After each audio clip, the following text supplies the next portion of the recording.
Yo, what's going on guys? Arekkz here, welcome back to another Destiny video. It's Friday, it's Xur Day, which means I am once again back to tell you guys where you can find Xur, what he has for sale, and whether or not any of those items are worth purchasing. Only this week it's a little bit different, because as you guys know, an update dropped for Destiny this week that was supposed to fix a lot of the beaver issues, and that update was supposed to be about 105 megabytes, only for some reason it's making me download the entire game again, which amounts to around 36 gigabytes. So it's fair to say it's going to be a couple of hours until I play the game again. But I didn't want that to stop me, so instead I took to Twitter, I put a shout out to say, can someone tell me the stat rolls on the items this week, and then I can of course do the video.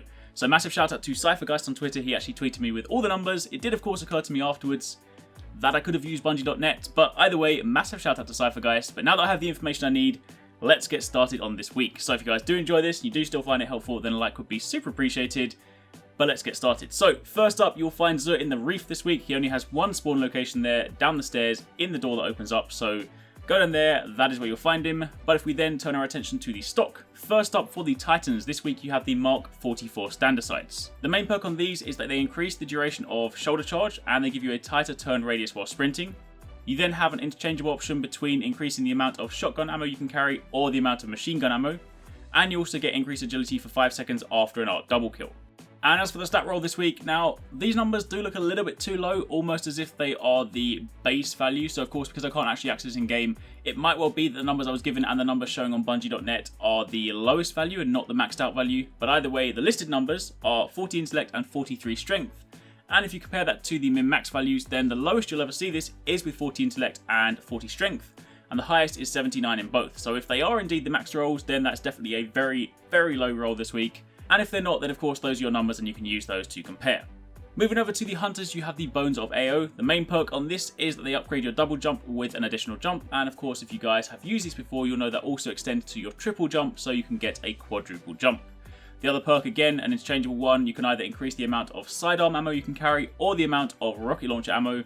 And you get increased agility for 5 seconds after a void double kill. Then if we take a look at the min-max values, now again, the numbers on this are really weird. In fact, they're off because according to the database, the intellect value is lower than it should actually be. So for the time being, I'm just going to give you guys the min-max values, and then you can look in game and you can compare the values with what you have. So for an intellect discipline roll on these boots, the lowest you would see this is with 40 intellect and 40 discipline, and the highest is 79. So compare that with what you see in game, and of course then you can work out whether or not you have a good roll. So finally, moving over to the Warlocks, this week you have the Ram exotic helmet. The main perk on this is that you gain increased armor, and all Voidwalker melee attacks trigger lifesteal on hit. Plus you gain bonus super energy from melee kills on minions of the darkness, or alternatively the interchangeable option is that you can gain super energy from special weapon kills on minions of the darkness, and you gain bonus melee energy on all pickups.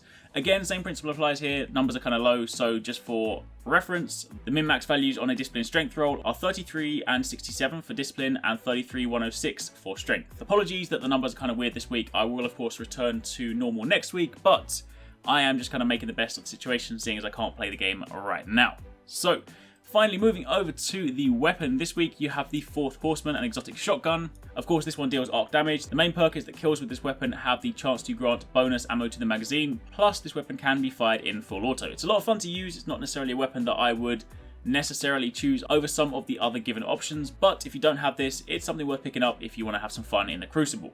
Of course, on top of that, you have a Legacy engram this week. This week it is a chest piece. Again, same reminder I say every single week. If you are new to Destiny, if you're returning, if you're trying to sort of gear up in the preparation for Rise of Iron, this is not a year 2 engram. This will only give you year 1 items.